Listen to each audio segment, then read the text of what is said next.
the Matt Mosley Show, and as advertised, the original 88 Pro Football Hall of Famer, a longtime friend of mine, Drew Pearson, joins us. And Drew, as we broadcast across all of Arkansas, Louisiana, major portions of Texas, it made me think of like y'all's barnstorming basketball tours you used to do across really probably the whole country. But and I'm always fascinated with that because y'all had so many great basketball players, including yourself. But Drew, welcome to the Mosley Show on the E Radio Network, and it's great to have you. And I mean, we are in major Cowboy territory, and I know there's a lot of excitement about getting to hear from you. So thank you for doing this. Oh, you got it, Matt. You know, we've been friends for a long time, so you call my name, I'll be there. The only other guy I told that was Roger Staubach, and he wore me out, Matt. So call me anytime you need me. All right. Yeah, Roger, y'all have one of the more unique relationships in all of sports, and though you know, it's not like you were hanging out all the time away from football, yet when you went out there, I don't know if there's ever been a quarterback and receiver that were more on the same page, and Roger knew exactly what you were going to do, and you were always in his brain, and you knew how he was thinking. Drew, I can't, you know, I know there are great quarterback-receiver relationships, and again, there are probably even more that maybe even spend more time than y'all do together. But when it comes down to that symbiotic, whatever y'all had, do you remember, Drew? That's a good place to start. Do you remember, like, when that started? Was it almost immediate between y'all, or was there a moment that you know, you remember y'all having sort of a breakthrough? Because I don't know if there's any quarterback and receiver that I think about, you know, that has that sort of relationship on the field that you and Roger had. Do you remember when did it almost happen immediately between you two? Oh no, it was developed. And it was developed through hard work. When I came in as a rookie, as an undrafted free agent, after I finished my senior year at Tulsa, I moved down to Dallas, and Gil Brandt hooked me up with an apartment right next door to the Cowboy practice field. And Gil was so good that the apartment that they had me rent, the balcony overlooked the Dallas Cowboy practice field parking lot. And I found out what kind of car Roger Staubach was driving. And I would sit on that balcony, Matt, and sometimes all morning, sometimes in the afternoon, waiting till he showed up at that practice field. And then I would run over there, and he couldn't figure out why I was always there when he was there. And so we got to work out up and down the field, because this was during the month of June, you know, and most of the guys back then, you know, we took time off before training camp, you know, because training camp was pretty rough back in the day.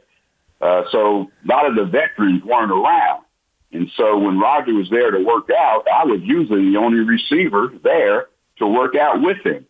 And we worked out up and down the field and doing things. And, you know, when it came time to head over to Thousand Oaks, Roger made a plea to the Cowboys to give me some more money. You know, my signing bonus was $150, okay? And that was already gone. And I was living in an apartment, and so I would do these workouts with Roger in the morning and then go to work at Merchants Van Lines to load semi-trucks in the afternoon. And Roger noticed in these workouts I was a little tired and stuff, so that's when he went to Gil Brandt to ask Gil Brandt to give me a little extra money so that I didn't have to work at Merchants Van Line and I could spend more time at the field. But a long story short, Matt, it was based on development and hard work. I ran routes up and down that field my rookie year, and Roger saw something in me. And you know what that gave me? A longer look in training camp, because he vouched for me. And then in training camp, the development kept coming. And then when the season started, I'm third string after making the team. And I don't know what game it was in the season, Matt, but in consecutive weeks, Otto Stowe got hurt. The next week, Mike Montgomery got hurt. And then there was nobody left but me. And then I got in there, and it created that opportunity. But once I got in, Roger knew me, and I knew him because of the work that we put in before then. Well, and I think it says a lot about you, even that when the transition happened to Danny and whoever else, Gary and other people you would have played with, like you never missed a beat in a sense because of all that time. But boy, people, you can't think about Roger honestly without thinking about you. And in a lot of ways, you think of Drew, and it's just interesting because it wasn't like y'all were together for ever, but that was such an extremely special time. And now that apartment complex. Matt, let me cut you off because you made a good point earlier. It's not like we hung out after that, I'm not out hanging out with Roger, but the time we put in at that practice field, was very serious and very focused. Okay, but you're right. We're not buddies like that. Okay, Roger's got his thing and to do, I was doing my thing. But when we hit that practice field, we were together. And that's basically, Matt, with all of us on the team, We knew what we were there for, but we all had our own personal lives outside of the Dallas Cowboys. Yeah. But Roger, the way he carried himself and the things he did in his personal life were an inspiration to me because you don't only taught me how to be a good football player, but they taught me how to be a pro, a professional, how to approach your job, how to handle your job, and how to embrace preparation. And that's how you become a pro. And that's what I learned being around guys like Roger and Bob Lilly and Bob Hayes. And think about it, man, Leroy Jordan, guys like that. And if you don't pick up on that and learn from them, not just be a football player, but how they carry themselves and how they had longevity in the NFL and sustained that, then you're missing the point of being there. And so it was a blessing that I played with guys that I played all around, not just Roger, but everybody that I played, including like Tom Landry. Yeah. Well, by the way, we're being heard right now this afternoon in Arkadelphia, and of course that's where Cliff Harris played college football, and you and Cliff in some ways had similar stories. Now you played at a more well-known school at Tulsa than Ouachita Baptist where he played, but you both came in with not the huge status, not the big draft bonuses, and yet you both end up in the Pro Football Hall of Fame, which and again, y'all are just such a special. Y'all all have stayed connected in a lot of ways. And what you said that fascinates me is people don't quite realize. I think we still have a hard time, especially younger people. They think all you did was play football, and as you said, you had an off-season job. First of all, you were already, before you were finished playing, you had already kind of made it into the media. You and Roger would end up both being, in your own respects, tremendous businessmen. But the truth is, Harvey Martin, I'm trying to think who was doing that with Harvey, but like Harvey, the great pass rusher for the Cowboys, was working at a sporting goods store in the shoe department in the off season. And so people don't understand. Y'all weren't getting these enormous checks back then. And by the way, you mentioned Gil. I guarantee you any extra money Gil found wasn't coming out of Gil's pocket, right? Well, let me tell you, Matt, my signing bonus was $150. Yeah.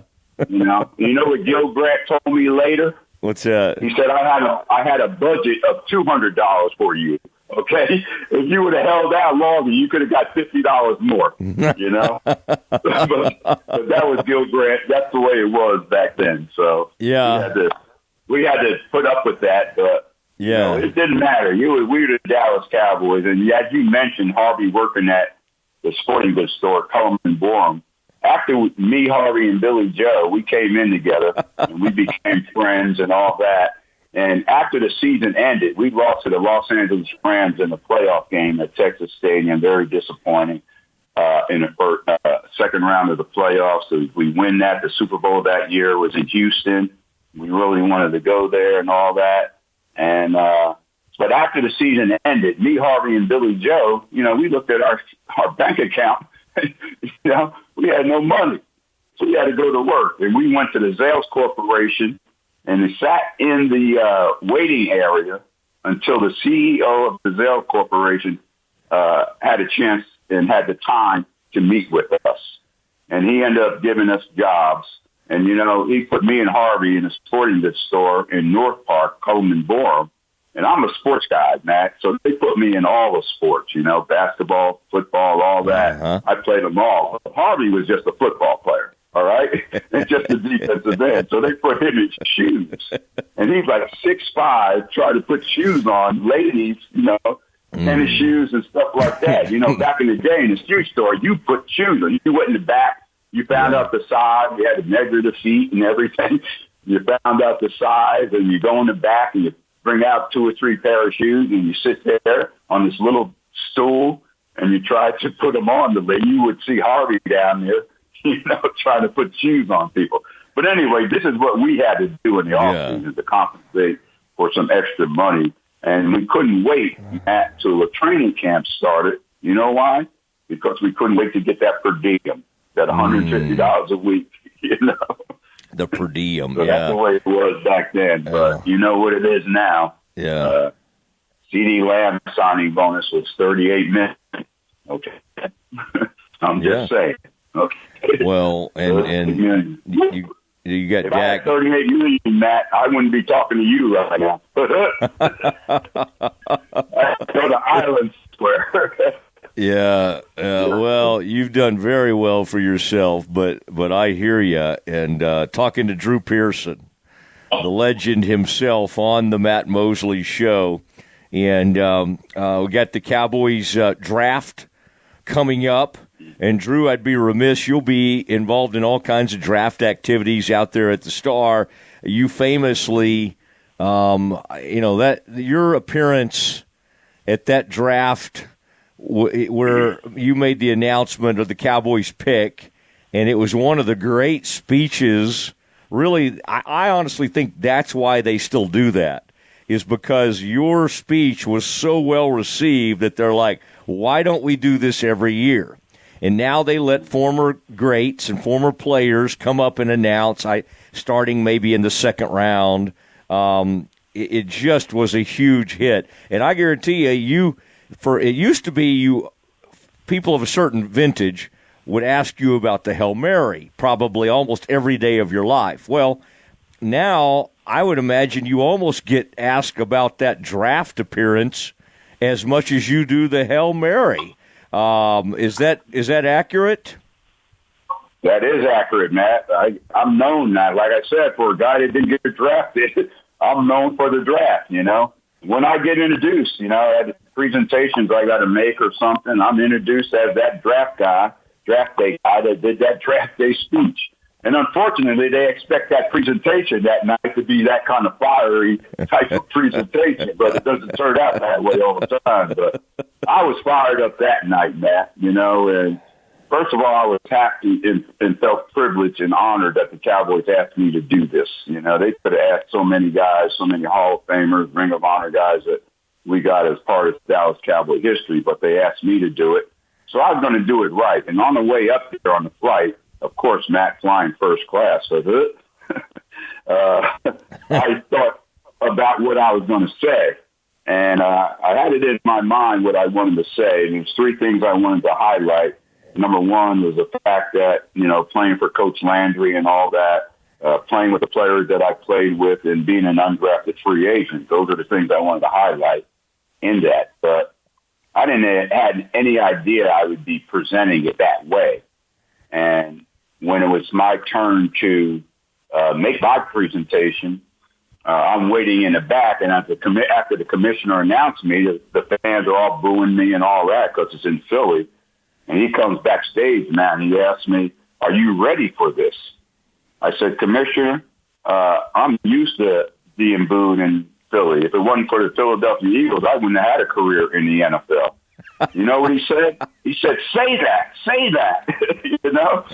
And so I walked down and came around to the podium. The boos got louder and louder, and I got more fired up. And by the time I got there, Matt, I was really fired up. And, you know, you're in the radio business and TV business and all that. You know, they tell you never have to yell into the mic. The microphone always picks you up, you know. But I was so fired up, I was yelling in that mic, spitting on that mic and everything else, Matt. And so after that, I got a standing ovation from the rest of the guys waiting in the green room for their turn. And they take me right back to the hotel. I get a standing ovation there. 2 security guards go up on the elevator with me to my room. That morning I leave and I get to the airport and I got a flight leaving out, Matt. And of course, again, first class. And the pilots know that I was on. The pilot said, we don't usually do this, but we have Drew Pearson on the flight. And he just gave this presentation at the draft. And it's okay if you want to stand up and give him a standing ovation. So all the people in the coach section, they unbuckled their seatbelts, so they stood up and gave me a standing ovation right there on the airplane. So that's when I knew it was really big what I did, okay? Now I'm known for the draft. For a guy that was not drafted after 17 rounds of the draft, 452 players drafted in 1973, and signing for $14,500 and $150 signing bonus, and now you're known for the draft. And I've done 2 drafts since then. I've done one in Cleveland, and then I did the one here in Dallas when they had the draft here in Dallas. So I'm the draft guy. That's right. You are the draft guy. And talking to Drew Pearson on the Matt Mosley Show here on the E Radio Network. Speaking of the draft, have you had a chance to look at any of those wide receivers? The guy out of Arizona, because now they're in the Big 12. He interests me. Do you find yourself wanting the Cowboys, wanting Dak to get that one more wide receiver across from CD? Obviously, probably needs more firepower. I've heard you in the past say, hey, go get a running back. We all know they didn't do that last year, and I think paid the consequences. Meanwhile, Derrick Henry had another unbelievable year in the NFL, and it was another time that I think Jerry ended up looking really bad for how he approached things. As we get closer to the draft, what interests you, Drew? What I would think, knowing what position you played, that wide receiver is of particular interest. Do any of these players stand out to you, or is there anybody you're excited about? Absolutely. You're speaking of wide receivers, Matt. This is a great class for wide receivers. And I think the Dallas Cowboys need to use that 12th pick in the first round, unless they make a trade to move up. But use that 12th pick in the first round to go after Matthew Golden from the University of Texas. This kid ran a 4.29, okay? A 4.29. Matt, if I had that kind of speed, I'd be in jail right now because I would have been illegal out there, okay, with that kind of speed. I ran a 4.6.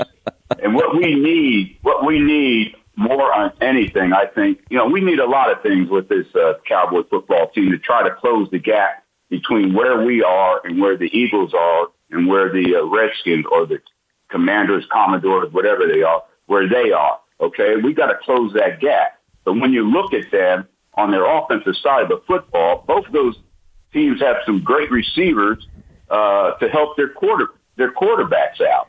And that's what we need to do. So I think the Cowboys should use that 12th pick on a wide receiver. And the guy I like is a kid from Texas, Matthew Golden. And the reason I like him, he's a clutch receiver. He's durable. He played all 15 games. He's played only 1 year at Texas. because he transferred from Houston. He runs good routes. And Matt, he averaged 17 yards a catch. All right. When I played with the Cowboys, and me and Tony Hill, we had a competition between each other. Not how many catches we had, but how many yards per catch we had. Tony Hill finished his career with 16.8 yards per catch. I finished my career with 16 yards per catch. All right. So it's not the quantity of catches, it's the quality of catches. And that's what I think Matthew Golden needs. And we need to put some weapons around Dak Prescott and that, because, we lost, Cooper, eventually we lost Schultz, we lost Tony Pollard on offense. Zach Martin retired. We need to concentrate on the offense and give Dak, their $60 million a year quarterback, some weapons, and let us compete with these other teams in the NFC East. And the thing that these other teams bring more than defense, yeah, they got good defense and good personnel, but they score. They got good offenses, And Jalen Daniels up there in Washington, they just picked up Deebo Samuels to go with McLaurin and their other receivers. So I think we should concentrate on that, and speed is what we need. And when you look at CeeDee Lamb, he's been all pro and everything. He's over 100 catches every year. Let's take a little pressure off of him, because the wear and tear eventually is going to catch up to him. Because the difference is when you're man coverage, when you make a catch, Matt, you usually get hit by one guy. If you're in double coverage, you make a catch, you usually get by two guys, one hitting you low, one hitting you high, whatever. Usually two guys. So we need to preserve CeeDee Lamb so we can have him, throughout his career, continue with the Cowboys. But also we need to help take some pressure off of him by having a threat at the other wide receiver position. And to make a long story short, Matt, I think Matthew Golden should be that pick if he happens to fall that far. Because with a 4.29 speed, Matt, I don't think you're going to last very long in that first round. Yeah, and let's not confuse him with the other UT receiver who's very fast himself with a 4.39. That's Isaiah Bond, and as you've probably heard, Isaiah got himself in a bit of trouble up there in the Frisco area.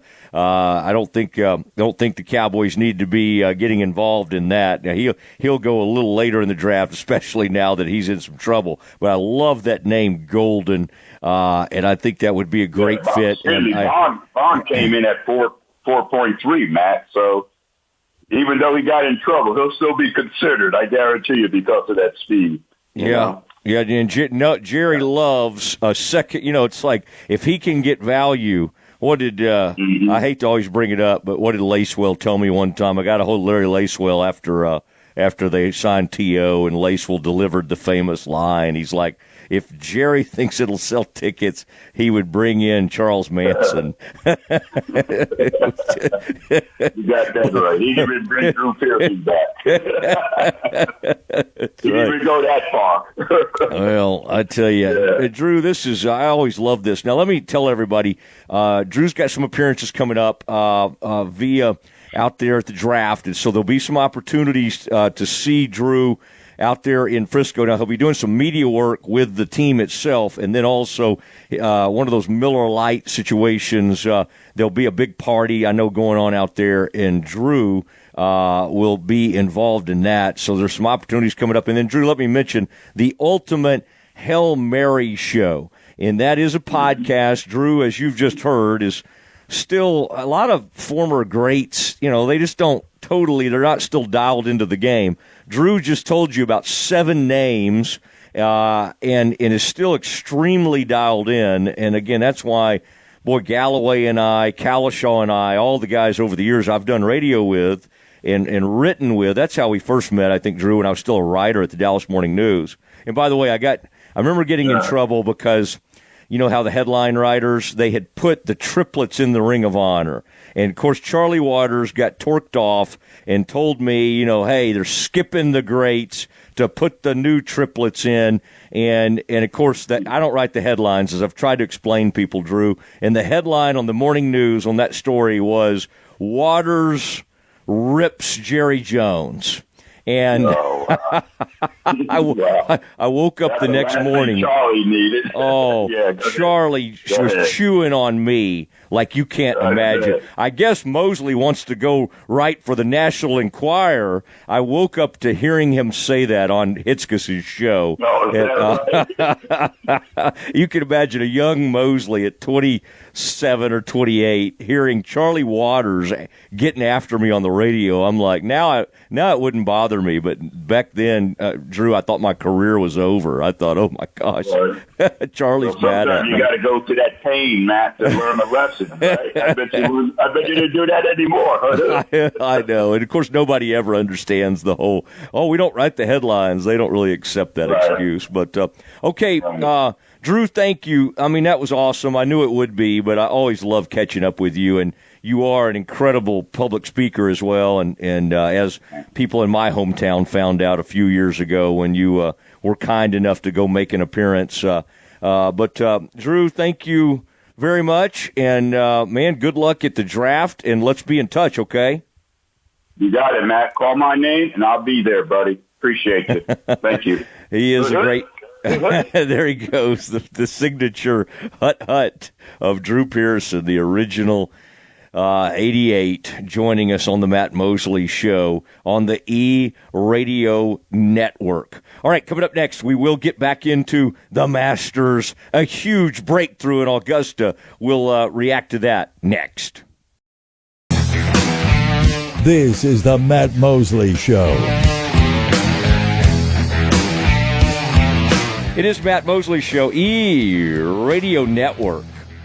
And joining us now from a Lowe's in Parker County, I believe, somewhere outside of Lowe's, is the legendary Randy Galloway. He and I worked together for Galloway and Company. I was part of the company once upon a time, and we had about a 10-year run on together. And, of course, Randy had a much longer run than that on radio, and then also the Dallas Morning News and the Fort Worth Star-Telegram as well, where he was a columnist at both of those places. Randy, does when you saw that Luca, all that happening over there, are those the moments you still kind of want to be on the show or have a column to write? Do the old juices get flowing when there's a crazy wild night at the old barn like that one last night? You know, you can't. I've never regretted retiring. Heck, I was a sports writer 50 years and threw around opinions and opinions and opinions, and then on the radio 29 years in Dallas, all in Dallas-Fort Worth, and I loved it, but I've never regretted retiring. It was time to go. I wanted to go. Didn't have to. Both newspaper and radio were asking. So, Matt, there's been very few moments, but there are those moments, and last night was good question, because last night was certainly one of those moments. I think last night showed that, a lot of people may not believe it, and I know you believe it, and I believe it, but I think there are basketball gods out there that are calling the shots in certain situations. And I think last night the basketball gods were calling the shots. And I think for all of us, it couldn't have gone any better. It was just absolutely perfect based on the stupidity and the arrogance of people like the general manager and the doofus owner.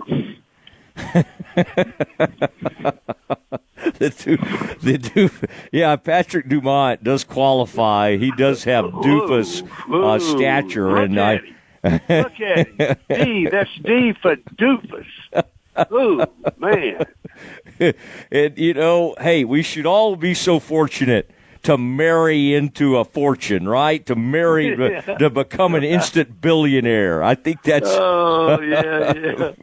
I'm still mad at my wife of 60 years because they lived in a brick house. I thought they had a lot of money.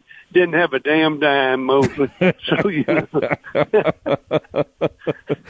Somehow we've made it 60 years. So. Yeah, well, it's a great love story, and Jill Janine, I said hi. It is, we've had.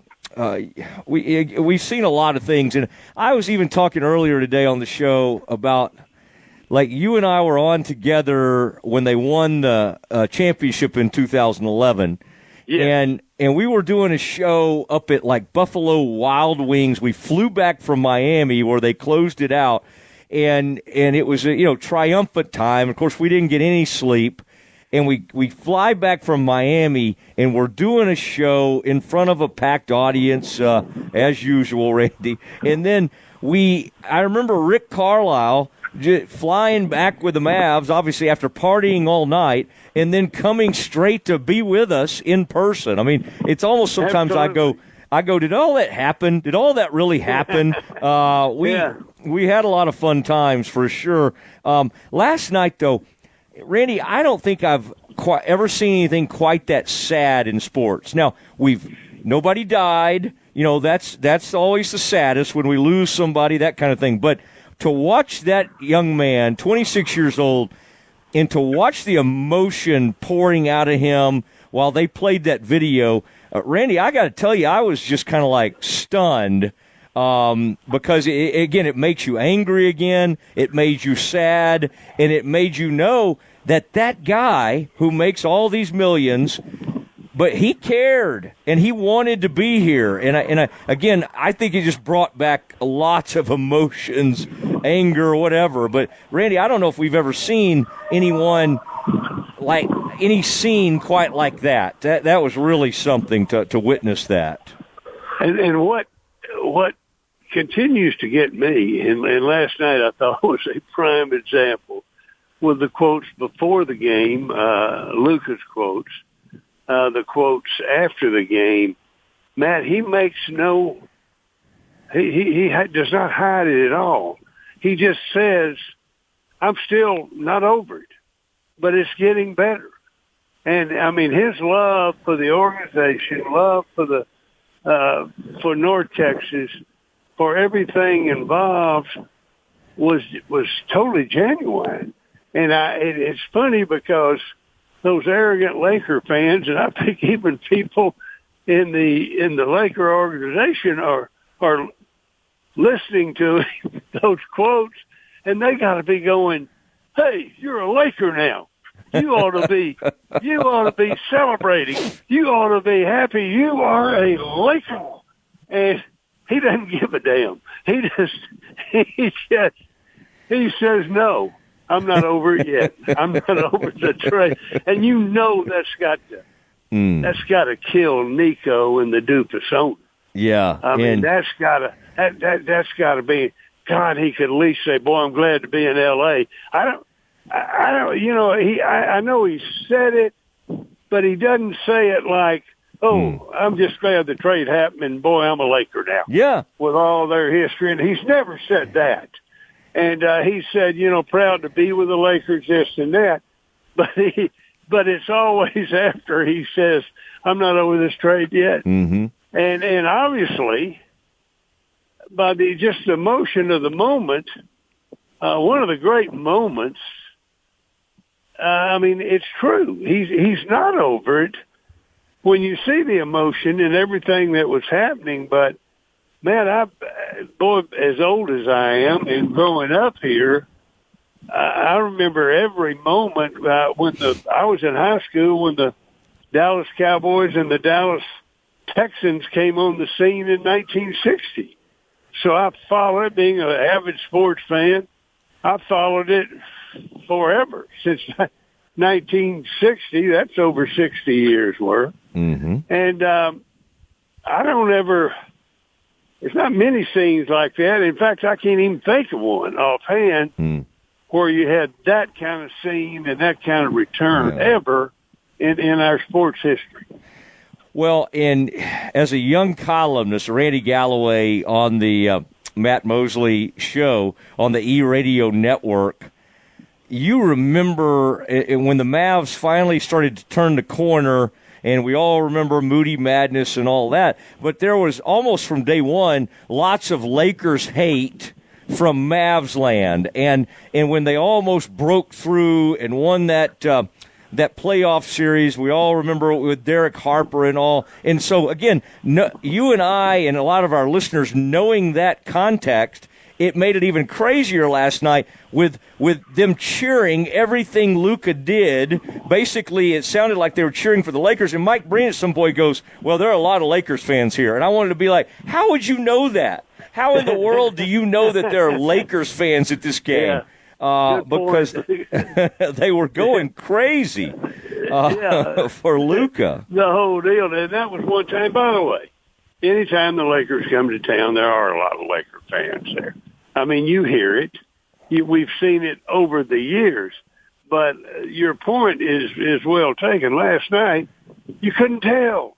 You couldn't tell because everybody was a Luka fan, and so they were cheering. Now, some people were cheering for Luka, but actually hoped the Mavericks win. I don't think there's any doubt. But I think a lot of fans didn't give a dang about whether the Mavericks won or not. They just wanted Luka to just stuff it up, the doofus owner and the idiot general manager, and he did that. I thought of one of your old things. I think it was stuff it or stick it up your yin yang or something like that. I thought he did yin yang him. I'll put it that way. I thought that was a Gallowayism. Okay, now we are on in boy. I mean, it's all over the place. You know, some of the places you like to drive through and you've hung out over the years. Big in Arkansas, Hot Springs, all the surrounding areas, Texarkana, Shreveport, Bossier. I mean, these are places that the Galloway family has visited over the years. But Oak Lawn, where in our station in Hot Springs, is literally, Randy, right across the street from Oak Lawn. I mean, it's just right there on top of it. I would imagine you have spent some time at Oak Lawn over the years, and perhaps even taken a racehorse or two from your stable, from Winfrey Racing over there to Oak Lawn. Matt, Oak Lawn, oh God! I can go back to 1959 or 60. About 5 of us, we were juniors at Grand Prairie High. Matt, in those days, you drove to downtown Dallas, and they had a train. Must have had 10 cars on it, 12 cars. And they had a train that took you from Dallas straight up to Oak Lawn Park, and the train parked right beside the track. You got out, spent the day at the racing, and then you got on the train and went home. It was the greatest deal in the world. I'm in high school with that happening. And one story on that, we're on the train, and we had smuggled a little, we were young, but somebody, Matt, of course it wasn't me, had some illegal booze on there. And among our group, and boy, you hate to see that. I did, but, it happened. But we look up, and in our same car, about 7, 8 seats up, we look up, and there were 4 teachers, women teachers from Grand Prairie High, who knew us all. They were going to the races. Well, what they were doing, they had their own booze. And then we look at them, they look at us, and both of us are going, oh, God. And they're going, we're here to have a good time. We got stupid students, outlaw students, on this train with us, and we're looking, oh, gosh, we're here to have a good time, and we got our teachers on the train. Anyway, and I was lucky over 20 years to own thoroughbreds. We ran at Oak Lawn Park. I've always said this about Oak Lawn. I'll still say it today. That is the greatest wonder of thoroughbred race. It's just a wonder of thoroughbred racing that nothing in the track in the world of racing is like it. Has no turf. It's an older track. Even the dirt part of it is different. A little shorter here, shorter there. But, I mean, to see the people and the handle and everything. And of course, horse racing is about the handle. How much money are people betting on your product, and how it is supported by the people of Arkansas. Still, once Texas got racing, it's not on the scale of Oklahoma, but people thought, it'll kind of back off. Well, it hadn't at all. And the support it gets in the state of Arkansas, I've never seen anything like it. We had a horse running up there, a horse called Gold Element. We were running at about a $40,000 claiming race. This had to be 15 years ago. And we're on the excuse me, here in the Lowe's parking lot. Some lady wanted me to help her load some concrete sacks. I told her anything could happen in a Lowe's parking lot. But anyway, he was running up there. A pretty good purse and a $40,000 claim. It wasn't like it is today, but it's probably about a $30,000 purse. We win the race, paid about $10, went off 4-1, and old Gold Element wins that race. My phone rings about 5 minutes. I'm watching the race. I'm not up there, and my phone rings, but I'm watching it at Lone Star Park, and it's Larry Lacewell. And I hear, and he just starts cussing me. And I'm going, and he said, Switzer's here too. And I hear Switzer screaming. He's cussing. And there were a couple other coaches with him, old Arkansas or Oklahoma coaches. I can't remember who it was. And Lacewell had seen, that's Galloway's horse. That's we called it Wimp Free Racing Stable. And he said, that's Wimp Free, that's Galloway. And he didn't even tell us it. So they cussed me, and they were going, the late great Lacewell went, if you ever have a horse running up here again, you better call us. And I went, well, we will, but I can't guarantee it's going to win. This one did. But just a story from Oklahoma, and love old Oklahoma. A lot of good times up there. Man, you're right. Larry Lacewell, who, for people that haven't followed his career, was a coordinator for Switzer in Oklahoma, then became the head of scouting, was a head coach at Arkansas State, then was the head of scouting for the Cowboys, and really was Jerry's best friend. Jerry Jones' best friend and confidant and all of that. But, yeah, I'm surprised Jerry wasn't hanging out with them, but if it was maybe Barry, maybe they were trying to keep them apart. But that was what a gang that was. Well, I tell you, now here's the only problem, Randy. This is going to happen. This always happens to me. People are going to hear this, and, they're going to want you on with me probably at least about 3 times a week. And then at some point, somebody will, have a talk with me about how the tide rolls in with Galloway. And as one executive once told me when I was in there asking for money, and he basically looked out there he looked out over by whatever that was, probably, a 183, and he looked out there at those cars, and he basically said, well, about any one of those people in those cars could come in here and do a show with Randy. By the way, I love that. That was, well, he was kind of full of it, but yeah. God bless him. Golly. I went out there to tell between my legs. Of course, did not get what I was asking for. I think a lot of times you just negotiated for me, and I'd say, well, Randy, what did I get? What did I end up getting? And you'd just tell me, well, they gave you this. But, oh, man. Well, this was fun, and by the way, we don't want to get into this right now, but that I thought of you because somebody's written a new biography on Don Drysdale. The Dodgers great, and I know you and Don had become good friends at some point, and so next time you come on, I may need a Drysdale story or two, but that is I love my man Don.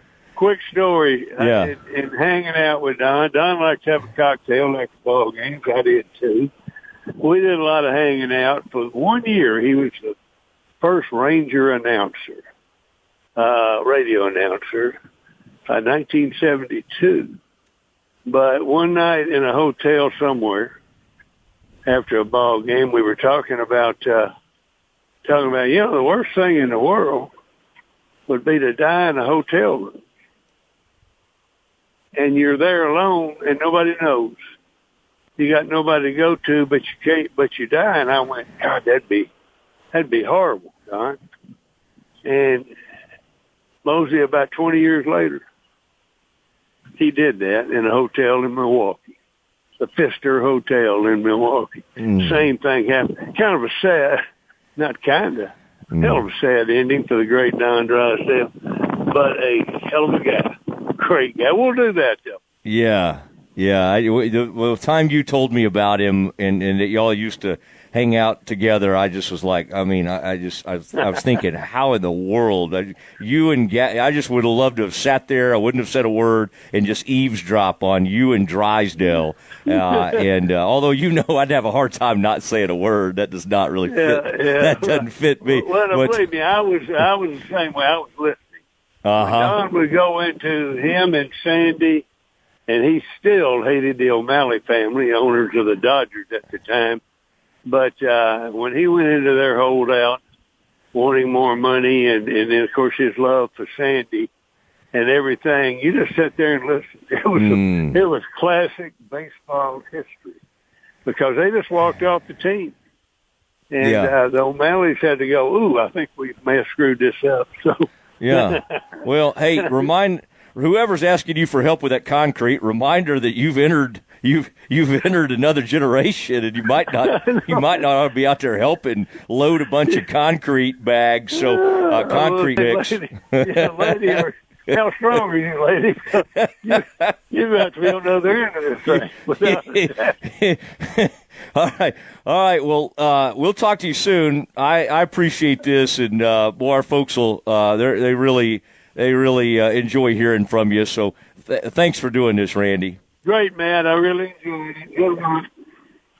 All right, there he goes, Randy Galloway from Parts Unknown, a Lowe's somewhere out in Parker County. All right, let's get back into it. Let's hear from Luca. We'll do it next. More Matt Mosley coming up.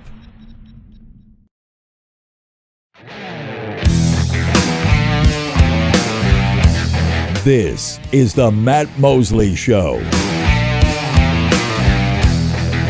It is the Matt Mosley Show, the E-Radio Network, and we are pleased to have the legendary coach, Gene Stallings, joining us now. And, Coach, you had a recent birthday. It was a great milestone. I want to congratulate you on that. That's very exciting. And if I'm knowing you and the ranch you live on out there in Powderly, outside of you grew up in Paris, obviously, or you were born in Paris. Have you been working the cattle this morning? Were you up doing some chores? I worked in the garden a little while.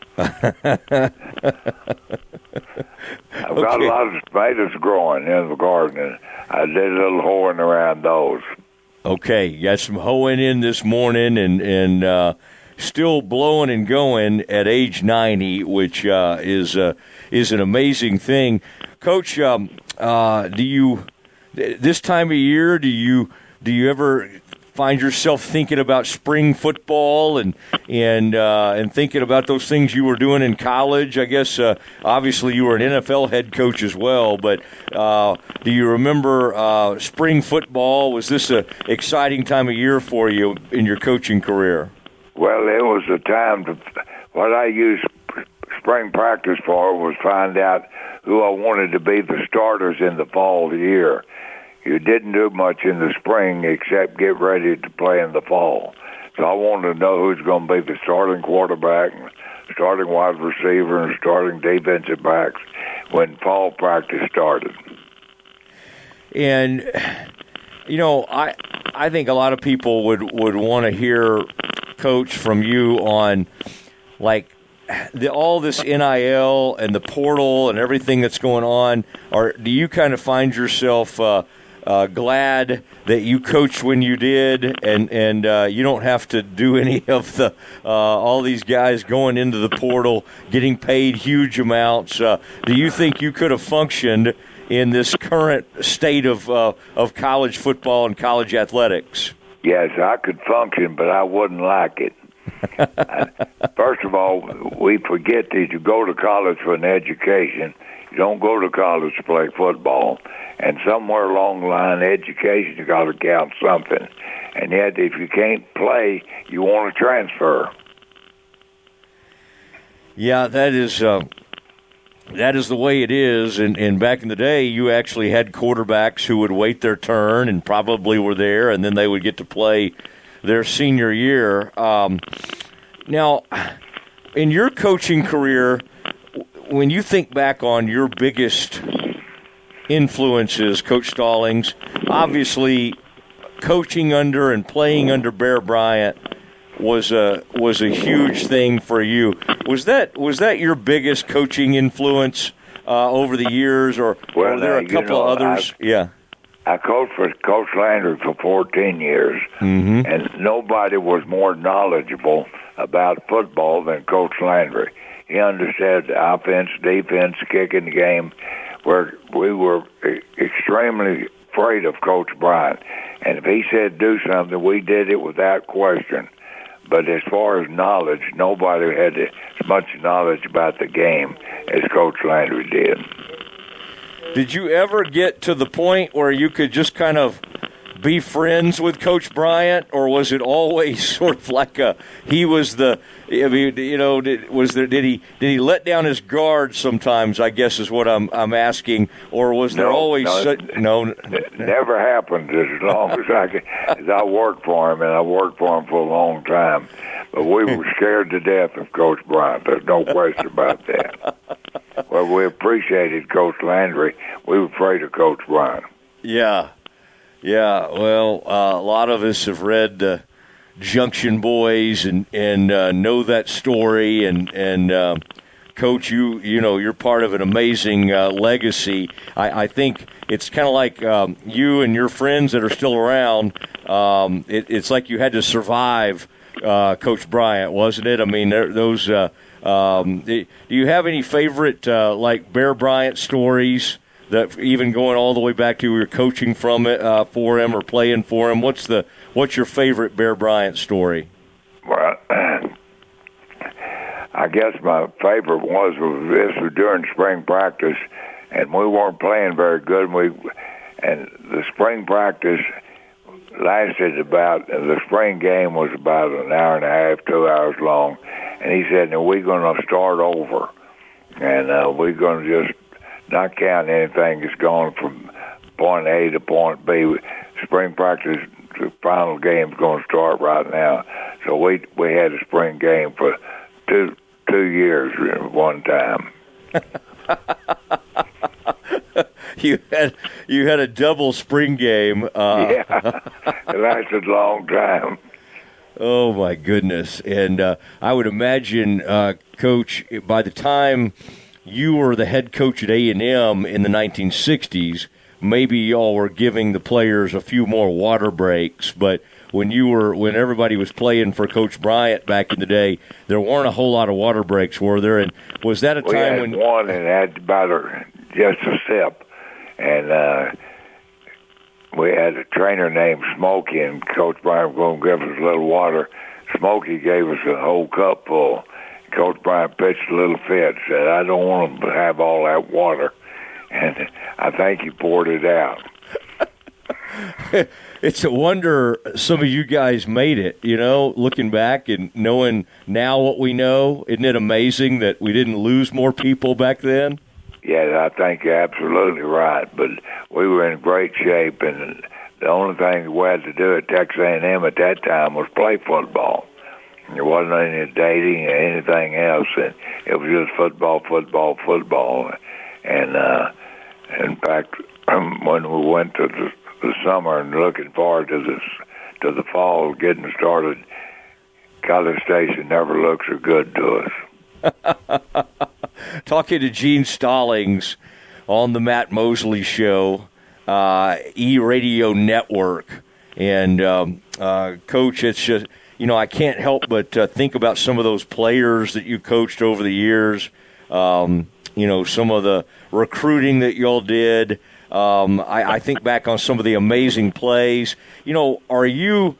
How excited are you now that that had to be crazy for you when A&M and the University of Texas stopped playing for those years?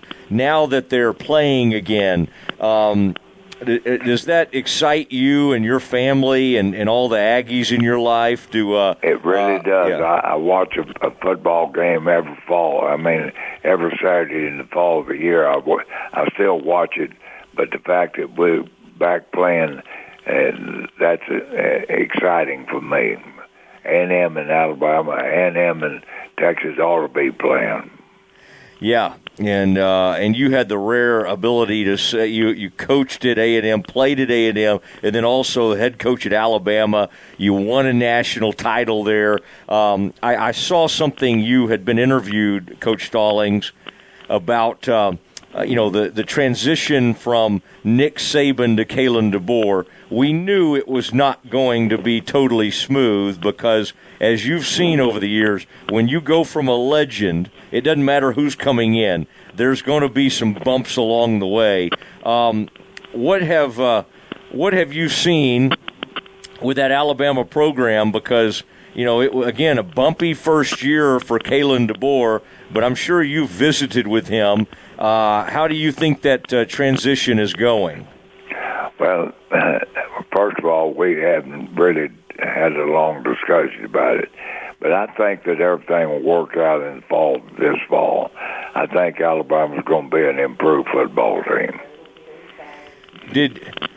Coach, when you first met Nick Saban, and I was thinking about that earlier today, you or Nick Saban, he finally retired before last season.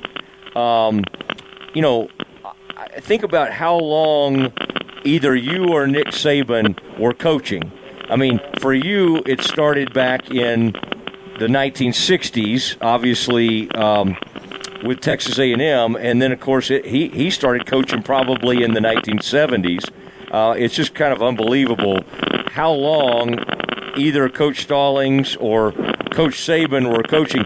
Did Nick Saban, when you got to know him a little bit, because I know you went back to Alabama for those big games and A&M Alabama games, did he remind you of Coach Bryant, or was there anybody he reminded you of? Well, nobody reminds me of Coach Bryant, with the exception of Coach Landry.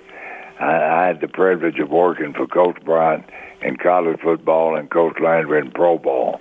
And I felt like that was the best in the pros and best in the college. But to me, nobody would be the equal to Coach Bryant in college football. Now, Coach Saban has done an outstanding job. There's no question about that. But the transfer portals and all that has made a big difference in college football. Okay, and I was curious, you were talking about Coach Landry.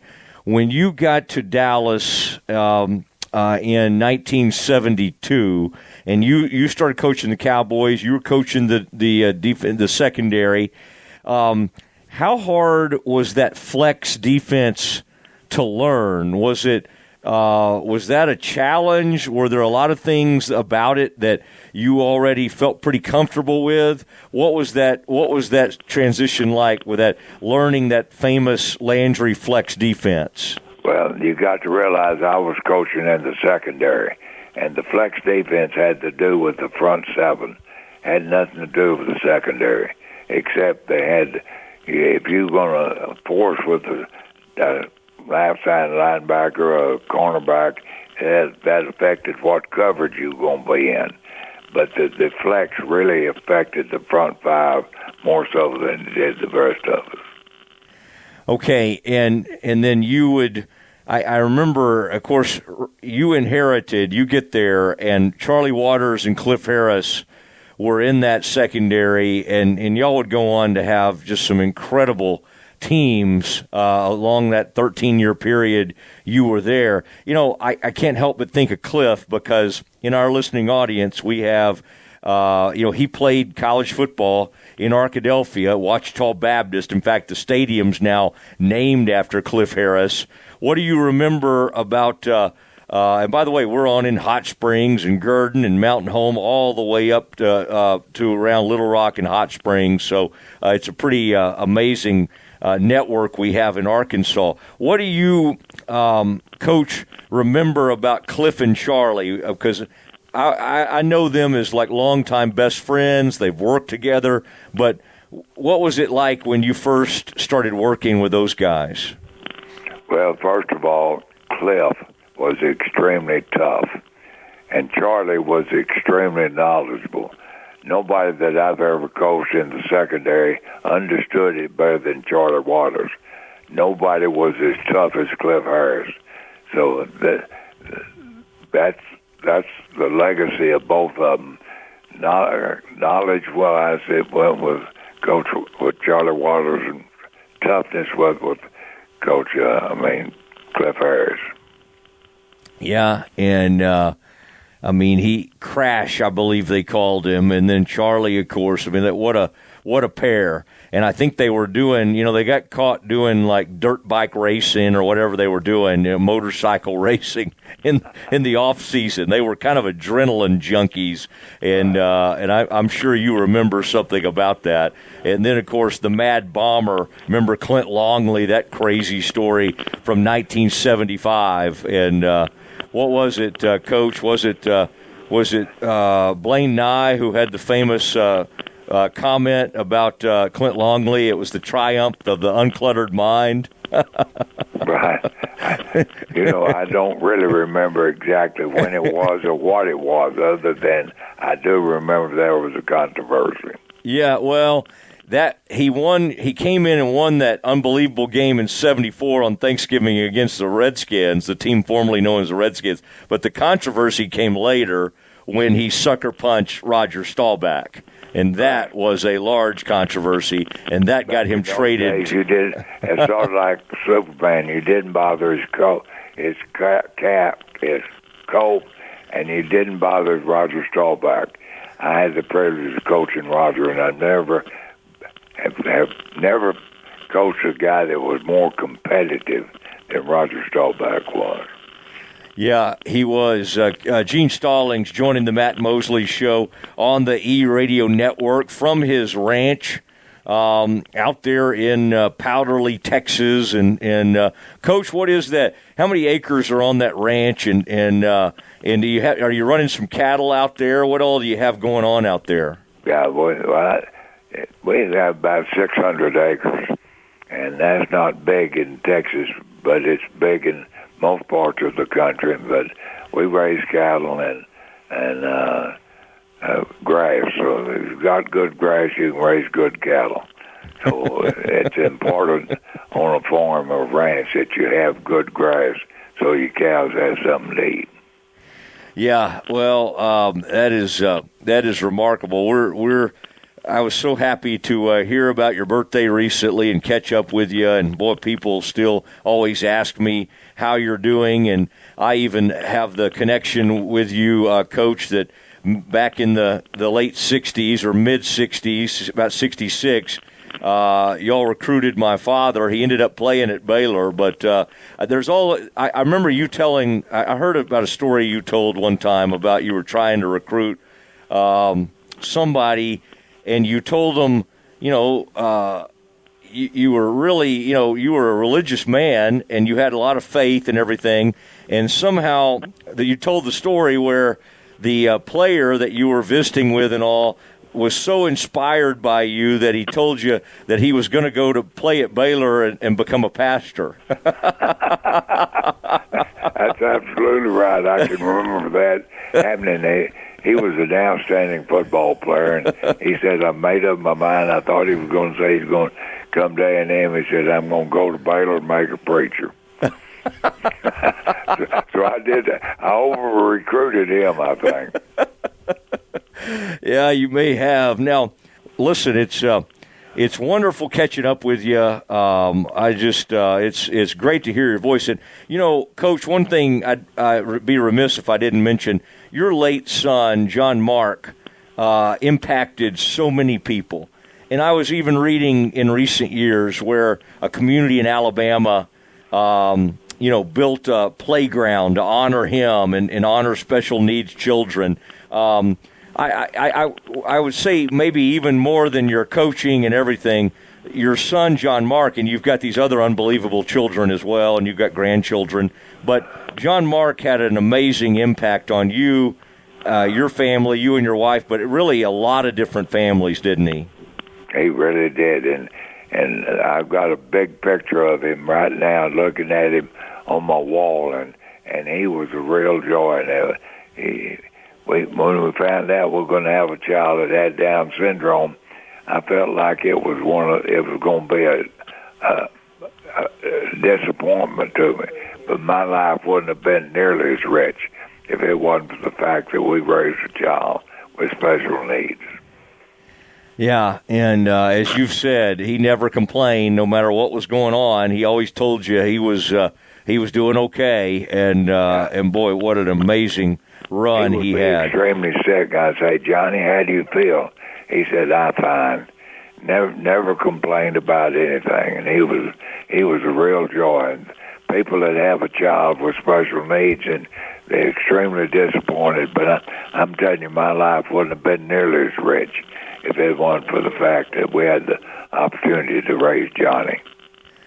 Well, I tell you, it was an amazing thing, and in fact, you've written a great book on that I have up on my shelf right now, and what an incredible story. And in fact, I'm another season, a coach's story, and of course that's about raising John Mark. What an unbelievable book that is, and people can still find that out there at different places. But got a picture of you and your son, and that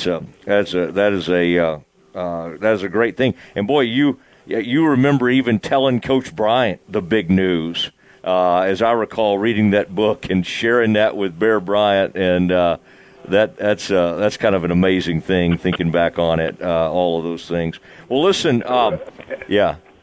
It really was. My life has been a joy. I have no complaints about winning and losing and things of that nature, but the fact that I had the opportunity to raise Johnny just was a special time in my life. Well, I appreciate you doing this. I always love hearing your voice. Boy, even you hit this great milestone. You still sound strong, and I love that you're out there gardening and doing whatever you need to do on the ranch. So you just keep doing it, and you got one milestone coming up here in about 10 years, Coach. So you might as well go for it. I doubt very seriously if I can make 100, but I'm going to be going strong whenever my time is up. I want him to say he was a good man and he was an honest man, and I have no regrets on any of the things that I've done. Coach Gene Stallings, you're a great example and a great inspiration to all of us. Thank you for doing this today on the E-Radio Network. It's always a joy to be on your show, and you got to realize that, like I say, I'm 90. I'm doing the best I can, but I do start around from time to time. You still sound great to me. There he goes, Coach Gene Stallings, joining the Matt Mosley Show on the E-Radio Network. More Matt Mosley coming up.